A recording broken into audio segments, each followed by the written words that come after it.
La capture d'écran est très aisée avec un Chromebook. On a juste à appuyer sur le bouton qui est en haut du 5 et on vient d'ouvrir les options pour faire une capture d'écran. Alors, je vais faire une capture d'écran photo. Je vais sélectionner toute la fenêtre et j'ai qu'à cliquer comme ça. Alors, une fois que j'ai fait ma capture d'écran, elle se retrouve dans mon dossier téléchargement et je l'ai aussi dans mon tote ici. Alors, on voit que ça ici, c'est mes fichiers récents dans le fond qui se retrouvent ici, juste à droite des fonctions d'heure. Alors, je m'en viens ici, j'ai accès à la capture d'écran que je viens de faire. En cliquant 2 fois dessus, j'ouvre l'espèce d'aperçu de ce que c'est cette capture d'écran-là. Alors, une fois que je suis en aperçu, j'ai un paquet d'options comme ça.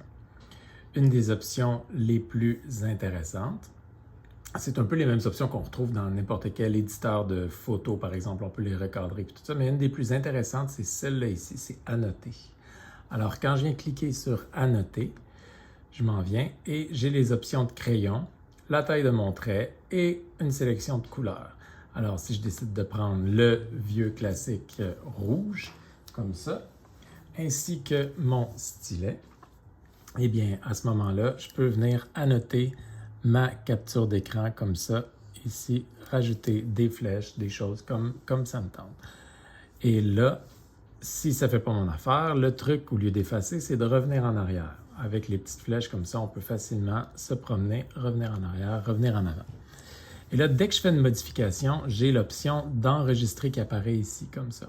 Alors là, je viens terminer et ça vient, maintenant ma capture d'écran est modifiée, elle va rester comme ça. Si je la partage, elle va se partager avec mes annotations.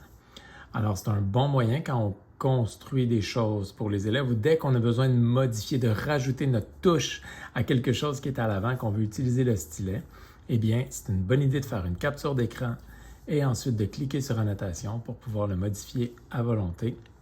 J'ai soit le marqueur, soit le stylet. Alors, je peux venir, il ne faut pas se gêner pour venir zoomer.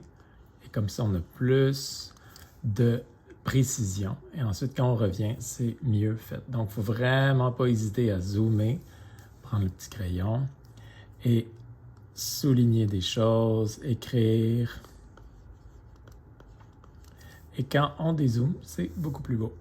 Alors, c'est un petit secret qu'il faut savoir. On a ça sous la main dans le fond. Dès qu'on a un Chromebook, les élèves aussi peuvent faire ça. Ça fait partie du logiciel. C'est pas quelque chose qui est associé à l'appareil précis tel ou tel Chromebook. C'est vraiment associé au système d'exploitation des Chromebooks. Donc, ces options-là, cette façon de faire-là, c'est disponible à l'élève aussi. Et la fonction annoter est là. Même si on utilise notre doigt, ça fonctionne quand même. Alors, une fois que c'est terminé, je viens enregistrer et voilà, mon nouveau document, ma capture d'écran est annotée et je peux l'envoyer où je veux, tout d'un coup.